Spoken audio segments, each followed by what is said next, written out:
नमस्कार, स्वागत है आप सभी का एनडीटीवी के महाकुंभ संवाद में।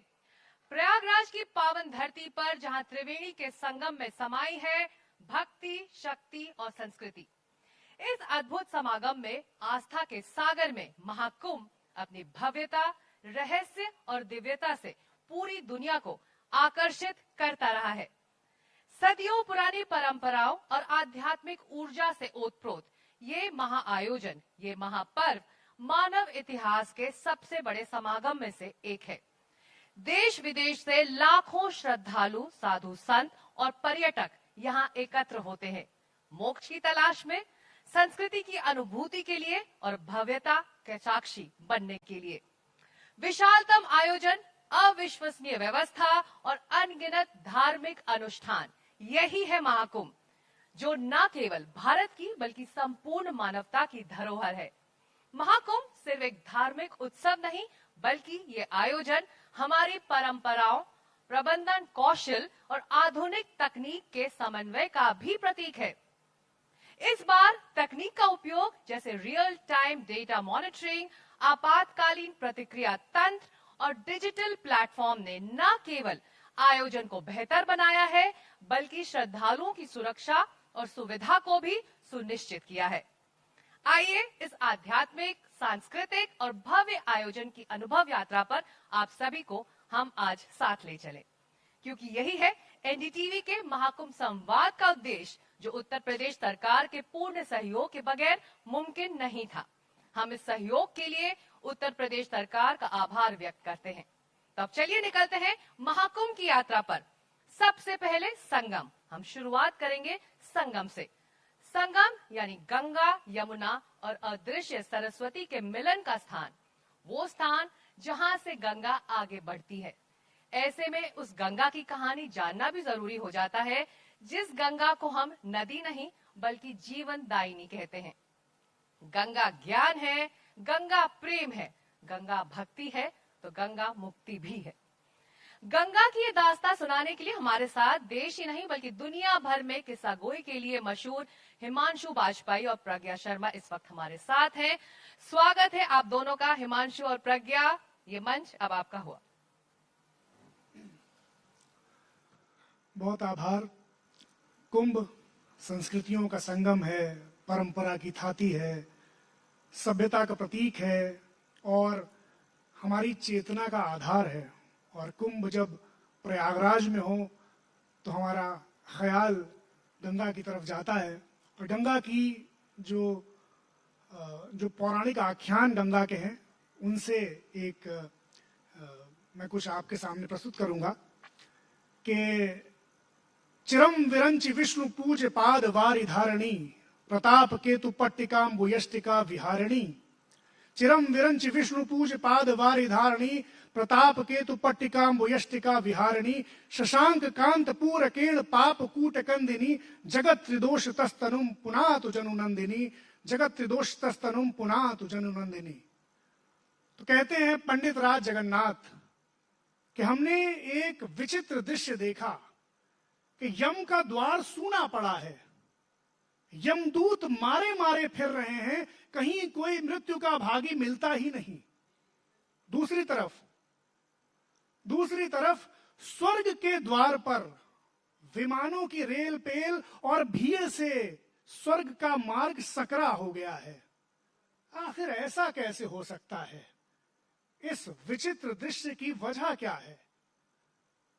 हे मात गंगे, हे सुरसरी गंगे, जब से आपकी अनुपम कथा का प्रताप, जब से आपकी कथा का पुण्य मर्त्य लोक में फैला है, तभी से ऐसा विचित्र दृश्य उत्पन्न हुआ है।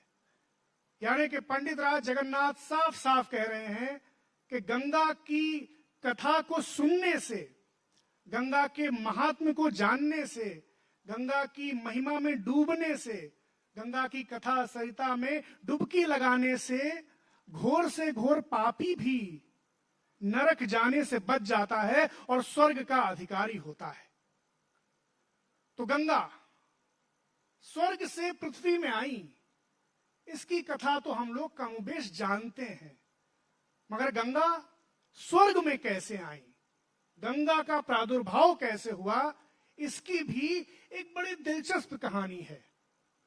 कथा यूं है कि गर्ग संहिता के मुताबिक एक बार देवर्षि नारद पृथ्वी पर भ्रमण करने के लिए आए, तो उन्होंने हिमालय की एक गुप्त घाटी में राग रागिनियों के समूह को देखा, मगर दुर्भाग्य से उस समूह का हर सदस्य किसी न किसी अंग से हीन था, यातना का कोई न कोई चिन्ह अपने शरीर पर लिए हुए था।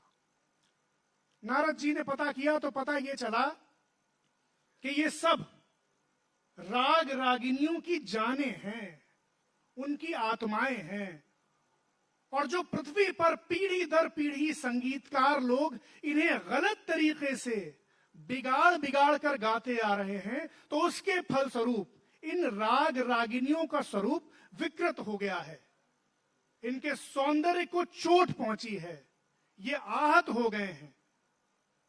पता ये भी चला कि अब ये राग रागिनियां तभी अपने मूल स्वरूप में वापस आ सकती हैं जब कोई पूर्ण संगीतकार इन्हें बिल्कुल शुद्ध रूप में अदा कर दे। पूर्ण संगीतकार पृथ्वी पर तो कोई है नहीं, पृथ्वी पर तो यही बदोबदी टाइप के गाने वाले हैं। तो नारद जी ने समझा ये कि पूर्ण संगीतकार तो सृष्टि में एक ही हैं, महादेव भोलेनाथ। तो नारद जी पहुंचे शंकर भगवान की शरण में, उनसे प्रार्थना की। तो शंकर भगवान तो आशुतोष हैं, जल्दी प्रसन्न होने वाले। शंकर भगवान मान गए, मगर एक शर्त लगा दी। शिव जी ने शर्त यह लगाई कि वो तभी गाएंगे जब उनकी सभा में कम से कम एक पूर्ण श्रोता जरूर मौजूद हो। पूर्ण श्रोता ये तो पहले से भी कठिन शर्त है, श्रोता तो हमारे आपके जैसे हैं पृथ्वी पर। नारद जी ने विष्णु जी और ब्रह्मा जी को मनाया शिव भगवान की गायन सभा का श्रोता बनने के लिए। अब जब भोलेनाथ ने गाना शुरू किया तो उनके गायन का शब्दों में बखान ही कैसा। भोलेनाथ ने ऐसा गाया कि विष्णु जी उनके गायन को सुनकर द्रवीभूत हो गए, पूर्णतया निमग्न हो गए, सर्वथा तल्लीन हो गए। और द्रवीभूत हुए तो उनके दिव्य जल स्वरूप को ब्रह्मा जी ने उसी वक्त अपने कमंडल में भर लिया और देवलोक में प्रवाहित कर दिया। देवलोक में प्रवाहित यही दिव्य जलधार गंगा कहलाई। तो ये थी कथा गंगा के स्वर्ग में आने की। और अब वो कथा कि जिसको हम सब ऊपर ऊपर से तो जानते हैं, मगर ऊपर ऊपर से जानने में उस कथा के पीछे का जो श्रम है, जो तपस्या है, जो भाव है, जो रियाजत है, हम उसे बिसरा देते हैं। तो सुनिए कि गंगा स्वर्ग से पृथ्वी पर कैसे आई। तो वाल्मीकि रामायण के अनुसार अयोध्या के सूर्यवंशी राजा सगर, उनके 60,000 पुत्र थे। और जब सगर ने अश्वमेध यज्ञ ठाना तो अश्व को तलाश करते करते सगर के 60,000 पुत्रों ने पृथ्वी पर ऐसी घोर अराजकता फैलाई कि कपिल मुनि के श्राप से वो सब के सब भस्म हो गए। अब जब पुत्र बहुत वक्त तक लौटे नहीं तो सगर ने अपने पोते अंशुमन को उनकी तलाश करने के लिए भेजा। अंशुमन कपिल मुनि के आश्रम के पास पहुंचा तो उसे राख का एक बहुत बड़ा ढेर नजर आया। ऊपर उड़ते गरुड़ ने अंशुमन को बताया कि उसके चाचा लोगों ने पृथ्वी पर ऐसी अराजकता फैलाई है कि कपिल मुनि के श्राप से वो सब भस्म हो गए हैं। अंशुमन वहीं बैठकर विलाप करने लगा और किसी जल राशि की तलाश करने लगा ताकि चाचा लोगों की इस राख को उस जल राशि में प्रवाहित करके उनकी मुक्ति कर सके। गरुड़ ने उसे बताया कि इन लोगों ने ऐसी अराजकता फैलाई है कि पृथ्वी के किसी जल से इनकी मुक्ति संभव नहीं। ऐसी अराजकता के बाद, इतने घोर पाप करने के बाद तो सिर्फ सुरसरी गंगा है जिनका जल इन्हें मुक्त कर सकता है।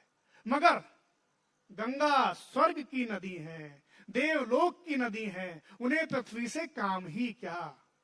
अब अंशुमन निराश हो गए और अश्वमेध यज्ञ के उस अश्व को लेकर सगर के पास गए, पूरा माजरा कहा। तो सगर ने अश्वमेध यज्ञ पूरा किया और जाकर तपस्या की, मगर कामयाब नहीं हुए। सगर के बाद अंशुमन ने तपस्या की, गंगा को स्वर्ग से पृथ्वी पर लाने की, कामयाब नहीं हुए। अंशुमन के बाद राजा दिलीप ने तपस्या की गंगा को पृथ्वी पर लाने के लिए, वो भी नाकाम रहे। दिलीप के बाद राजा भगीरथ, उन्होंने घोर तप किया, भीषण तपस्या, और आखिरकार अपने तप के माध्यम से वो ब्रह्मा जी को प्रसन्न करने में सक्षम हुए। ब्रह्मा जी आए, उन्होंने भगीरथ से कहा कि भाई मैं गंगा को पृथ्वी पर आने का आदेश तो दे दूंगा, मगर गंगा स्वर्ग की नदी है, इतना वेग है उनमें कि पृथ्वी से गंगा संभाली नहीं जाएंगी। तो जाओ, पहले जाकर शिव को प्रसन्न करो कि वो गंगा को अपने मस्तक पर धारण करें। अब भगीरथ फिर से शिव जी के पास पहुंचे, एक बार फिर तप किया, भीषण तप किया, और इस बार शिव जी को प्रसन्न किया। शिव जी गंगा को अपने मस्तक पर धारण करने के लिए राजी हो गए, मगर गंगा स्वर्ग की नदी है, वेग है उनमें, मद है। उन्होंने सोचा कि मैं पृथ्वी पर उतरूंगी तो मैं पृथ्वी को बहा ले जाऊंगी। शिव जी उनका ये इरादा भांप गए। अब जो गंगा स्वर्ग से शिव के मस्तक पर उतरी तो शिव ने अपनी जटाओं में गंगा को कैद कर लिया। गंगा ने बहुत प्रयास किया मगर मुक्त नहीं हो पाई। 1 साल तक शिव ने गंगा को इसी तरह कैद रखा। अब वापस भगीरथ ने शिव को प्रसन्न करने का तप शुरू किया, उन्हें मनाया और उनसे प्रार्थना की कि प्रभु गंगा को मुक्त कर दे ताकि पृथ्वी वासियों का उद्धार हो सके और हमारे पुरखे मुक्ति पा सकें। शिव जी ने गंगा को मुक्त किया। गंगा भगीरथ के रथ के पीछे पीछे पृथ्वी पर आई। स्वर्ग से पृथ्वी पर गंगा का अवतरण ऐसा था कि देवलोक में हलचल मची। तमाम देवता, अप्सराएं, गंधर्व, यक्ष सब आकाश में आ गए इस अद्भुत दृश्य को देखने के लिए। ऐसा लगता था जैसे सैकड़ों सूर्य एक साथ उदित हुए हों। गंगा पृथ्वी पर आई, भगीरथ के पुरखों की राख को खुद में बहा ले गई, उनको मुक्ति दी और इसके साथ ही समुद्र जो किसी वजह से खाली हो चुका था उसे दोबारा भर दिया और पृथ्वी पर कल्याण का चक्र दोबारा शुरू हुआ। अब सवाल यह है कि समुद्र आखिर खाली कैसे हुआ था जिसे गंगा ने भरा था। तो सुनिए ये कथा जो कि लोक परंपरा में बहुत लोकप्रिय है। तो सतयुग में एक ऋषि हुए जिनका नाम था महर्षि अगस्त्य। एक दिन वो समुद्र के किनारे से जा रहे थे कि उन्होंने एक बड़ा अजीब व गरीब दृश्य देखा। वो देखते क्या है कि एक टिटहरी समुद्र की रेत में लौटती है, अपने पंखों में वो रेत भरती है और फिर उस रेत को समुद्र में जाकर झाड़ देती। वो बार बार यही कर रही थी। महर्षि अगस्त्य को ये मामला कुछ अटपटा सा लगा, सो उन्होंने इसके पीछे की कहानी जाननी चाहिए। वो चिड़िया के पास पहुंचे और चिड़िया से पूछा। चिड़िया ने उन्हें अपनी सारी कहानी सुनाई। चिड़िया ने उन्हें बताया कि मैंने इस समुद्र के किनारे रेत में अपने अंडे दिए थे। मैं बड़ी बेसब्री से अपने बच्चे के निकलने का इंतजार कर रही थी, लेकिन एक दिन अचानक हुआ ये कि समुद्र की एक लहर आई और मेरे अंडों को बहा ले गई। मुझ दुखियारी माँ ने इस समुद्र से बहुत अनुनय विनय की, बहुत प्रार्थना की कि मुझे मेरे अंडे वापस लौटा दो, लेकिन इस समुद्र ने मेरी एक ना सुनी। मैंने इससे बहुत बार प्रार्थना करी लेकिन इसने एक भी ना सुनी, और इसीलिए अब इसका अभिमान तोड़ने के लिए मैं इसे रेत से भर रही हूँ। महर्षि अगस्त्य ने जब ये करुण कहानी सुनी तो वो खुद भी विचलित हो गए। उन्होंने सोचा, कमजोर का साथ देना तो बलवान का धर्म है। सो उन्होंने खुद समुद्र से प्रार्थना की कि हे समुद्र, इस निरीह माँ के बच्चे वापस कर दो, इसके अंडे लौटा दो। लेकिन समुद्र, उसको तो आप सब जानते हैं कितना मगरूर और घमंडी है। उसने उनकी बात भी नहीं मानी, उनकी प्रार्थना को साफ नजरअंदाज कर दिया। और अब जब ऐसा हुआ तो महर्षि अगस्त को गुस्सा आ गया और आवेश में आकर उन्होंने समुद्र का सारा पानी पी लिया। और अब जो ऐसा हुआ तो समुद्र पर आश्रित जितने भी जीव जंतु थे सब त्राही त्राही करने लगे, हाहाकार मच गया। और अब ये खबर स्वर्ग में पहुंची देवता गणों के पास। देवतागण महर्षि अगस्त के पास आए, उनसे प्रार्थना करने लगे कि हे महाराज, समुद्र को वापस भर दीजिए, पृथ्वी का सारा चक्र बिगड़ता जा रहा है। महर्षि अगस्त ने जवाब दिया कि अब तो बहुत दिन बीत गए, वो सारा पानी जो मैंने पिया था वो हजम हो गया, अब मैं दोबारा समुद्र को नहीं भर सकता। अब अगर इस बात का कोई समाधान निकाल सकता है तो वो है सिर्फ भगवान विष्णु। देवतागण भगवान विष्णु के पास पहुंचे। विष्णु जी ने कहा, परेशान मत हो, कुछ ही दिनों में राजा भगीरथ अपने पुरखों को तारने के लिए सुरसरी गंगा को जमीन पर लाएंगे। सुरसरी गंगा जब जमीन पर आएगी, भगीरथ के पुरखों को तारने के बाद वो सीधा समुद्र में जाकर गिरेगी और तभी ये खाली समुद्र एक बार फिर भर जाएगा। और श्रोताओं, हुआ भी ठीक ऐसा ही। सुरसरी गंगा भगीरथ के पुरखों को तारने के बाद समुद्र में जाकर गिरी और इस तरह वो जो खाली समुद्र था वो एक बार फिर भर गया और जीवन चक्र सामान्य हो गया। हमें आज ये सुनने को मिलता है कि गंगा तेरा पानी अमृत, और हम ये समझते हैं कि गंगा को किसी रूपक में, किसी प्रतीक के तौर पर गंगा के जल को अमृत कहा गया। मगर हमारे प्राचीन आख्यान बार बार इस बात की पुष्टि करते हैं कि एक वक्त वो भी था जब गंगा का पानी सचमुच में अमृत था। और सुनिए ये कथा महाशुक जातक से गंगा के जल के अमृत होने की। महाशुक जातक के अनुसार गंगा के किनारे एक अंजीर का पेड़ था। उस अंजीर के पेड़ पे एक तोता रहा करता था।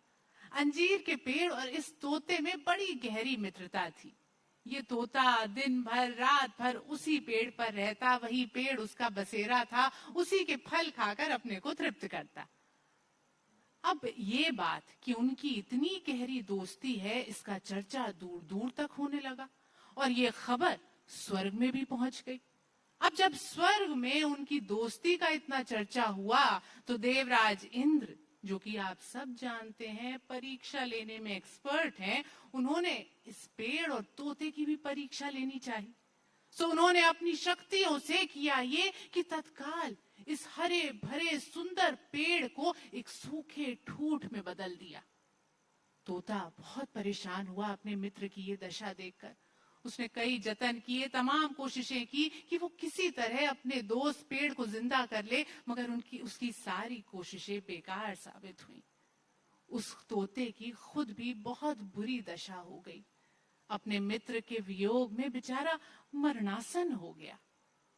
इंद्र ने जब ये देखा कि ये तोता तो सचमुच इस पेड़ से गहरी मित्रता करता है, उसने जब इस तोते और पेड़ की दोस्ती में निष्ठा देखी तो वो पृथ्वी पर प्रकट हुए और इस मरते हुए तोते से कहा, तुम्हें जो वरदान मांगना है मांग लो, जो तुम चाहते हो वो सब पूरा होगा। तोता भला और क्या चाहता था, उसने इंद्र से बस इतना ही कहा, प्रभु मेरे दोस्त को वापस जिंदा कर दीजिए, उसे ठीक कर दीजिए। इंद्र ने कहा, ये जो गंगा नदी तुम्हारे पास बह रही है, तुम जानते हो ये कोई साधारण नदी नहीं है। इसका जल कोई आम जल नहीं है, कोई साधारण सामान्य जल नहीं है, ये अमृत है, अमृत। उन्होंने अपनी अंजलि में गंगा जल भरा और उस सूखे ठूठ को सूखे पेड़ पर छिड़क दिया और गंगा के जल का प्रभाव ऐसा था, उस दिव्य जल का प्रभाव ऐसा था कि वो सूखा ठूठ, वो सूखा पेड़ फिर से हरा भरा हो गया, समृद्ध हो गया और तोता और पेड़ उस दिन के बाद से फिर से खुशी खुशी प्रसन्नता पूर्वक रहने लगे। अब देखिए कि रसखान ने गंगा जल की महिमा का बखान किस तरह से किया है कि वैद्य की औषधि खाऊं कछू न करूं, व्रत संयम री सुन मुंह से, तेरो ही पानी पियो रसखानी, सजीवनी जानी लहो सुख तो से, एरी सुधामयी भागीरथी को उपथ्य कुपथ्य करे तऊ पोसे, आक धतूरे चबात फिरे, विष खात फिरे शिव तोरे भरोसे। गंगा पृथ्वी पर बहती रहे, उसकी धारा अविरल रहे, वो इसी तरह से पृथ्वीवासियों का कल्याण करती रहे, इसके लिए हमारे बुजुर्गों ने, हमारे पुरखों ने बड़े जतन किए हैं, बड़े तप किए हैं। और देखिए कि किस तरह देवी अनुसूया ने शिव महापुराण के अनुसार गंगा को पृथ्वी से जाने से रोका था। इस कथा में हम लोगों के लिए भी एक संदेश है कि गंगा इसी तरह बनी रहे, इसके लिए हमें किस तरह की निष्ठा और किस तरह के समर्पण की जरूरत है। तो सुनिए ये अंतिम कथा शिव महापुराण से देवी अनुसूया के गंगा को पृथ्वी पर रोक लेने की। तो हुआ यूं कि एक बार 100 साल तक भारत में वर्षा नहीं हुई, एक बूंद भी बारिश की पृथ्वी पर नहीं गिरी, और इसकी वजह से भीषण अकाल फैल गया। चारों तरफ हाहाकार मचने लगी, जीव जंतु पट पट करके मरने लगे। और जब संसार की ऐसी दुर्दशा हुई तो महर्षि अत्रि ने भगवान शिव को प्रसन्न करने के लिए एक तपस्या करने की सोची। उनकी पत्नी देवी अनुसूया ने भी अन्न जल त्याग दिया और उन्होंने भी तपस्या की। वो दोनों लोग कामद वन में पहुंचे और वहां उन्होंने ऐसा भीषण तप, ऐसी घनघोर तपस्या की कि उन्हें देखने के लिए देवता गण आए। गंगा ने भी उन्हें दर्शन दिए। गंगा ने जब देवी अनुसूया को तपस्या करते देखा तो न जाने क्यों उनके मन में एक भाव उत्पन्न हुआ कि इस नारी का अगर मैं कुछ उपकार कर सकूं तो बहुत अच्छा होगा। तो आगे क्या हुआ? हुआ ये कि 54 साल बाद जब महर्षि अत्रि ने अपनी तपस्या पूरी की, उनकी समाधि खत्म हुई, तो उन्होंने रेत से एक शिवलिंग बनाया। उस शिवलिंग का अभिषेक करने के लिए और खुद के जलपान के लिए उन्हें पानी की आवश्यकता थी, उन्हें जल की आवश्यकता थी। सो उन्होंने देवी अनुसूया से जल लाने के लिए कहा। देवी अनुसूया कामद वन में जगह जगह भटकी, लेकिन उन्हें पानी की एक बूंद भी ना मिली। जब वो निराश होकर एक जगह बैठ गईं, तभी गंगा प्रकट हुई। गंगा ने उन्हें दर्शन दिए और कहा, देवी मैं तुम्हारे तप से बहुत प्रसन्न हूं, तुम्हें जो वरदान मांगना है मांग लो, मैं तुम्हारी सारी इच्छाएं पूरी करूंगी। देवी अनुसूया ने गंगा से जल मांगा। गंगा ने उनसे कहा कि तुम एक कुंड बनाओ। उन्होंने जैसे ही कुंड बनाया, गंगा उस कुंड में समाहित हो गई। देवी अनुसूया महर्षि अत्रि को बुलाने के लिए दौड़ी, लेकिन गंगा ने उन्हें रोका कि रुको, तुम ऐसे नहीं जा सकती। मैं इस कुंड में तभी रुकूंगी जब तुम मुझे अपने 1 महीने का पुण्य दान कर दोगी। देवी अनुसूया ने ऐसा ही किया। उसके बाद महर्षि अत्रि आए। उन्होंने जब उस दिव्य कुंड को देखा, उस दिव्य जल का पान किया, तो उनका रोम रोम आह्लादित हो उठा। और इसके बाद देवी अनुसूया ने उन्हें सारा वृत्तांत सुनाया कि कैसे वो जल के लिए भटक रही थी और कैसे गंगा माँ ने उन्हें दर्शन दे दिए। इसके बाद ये दोनों पति पत्नी महर्षि अत्रि और देवी अनुसूया ने माँ गंगा के सामने हाथ जोड़ दिए और उनसे प्रार्थना करने लगे कि हे माँ, जैसे तुमने हमारा उद्धार किया है, वैसे ही तुम समस्त पृथ्वी का, समस्त मानव जाति का उद्धार करो। हम आपसे प्रार्थना करते हैं कि आप पृथ्वी पर रुक जाइए। गंगा ने जवाब दिया, अवश्य मैं यहाँ जरूर रुकूंगी, बस एक शर्त है कि अगर देवी अनुसूया अपने 1 साल का पुण्य मुझे दान कर दें। देवी अनुसूया ने ये सुना तो बोली, माँ 1 साल का क्या, मैं तो अपने सारे जीवन का पुण्य दान करने के लिए तैयार हूँ, बस आप पृथ्वी पर रुक जाइए। और उन्होंने ऐसा ही किया, अपना पुण्य दान कर दिया और हमारे आपके कल्याण के लिए गंगा को पृथ्वी पर हमेशा के लिए रोक लिया। तो जिस तरह से अनुसूया ने गंगा को पृथ्वी पर रोका, और गंगा, हम सौभाग्यशाली हैं कि गंगा को बहते हुए देख रहे हैं। और यहाँ अब कुंभ लगा हुआ है प्रयागराज में, तो गंगा की महिमा को समझें, कुंभ में जाएं, गंगा और यमुना के संगम में डुबकी लगाएं और अपने आप का कल्याण करें। और साथ ही ये जो कथाएं हैं, हमारी प्राचीन कथाएं, हमारे पुराणों में, शास्त्रों में, प्राचीन ग्रंथों में, इन्हें ना बिसराएं, क्योंकि इनमें जीवन का संदेश छिपा है। शुक्रिया, आभार। धन्यवाद। बहुत बहुत शुक्रिया, बहुत बहुत शुक्रिया हिमांशु और प्रज्ञा इस शानदार प्रस्तुति के लिए। तो यही है महाकुंभ का जादू। पौराणिक कहानियां, दास्तां, किस्सों में मिलती रही हैं इस महापर्व की झलकियां।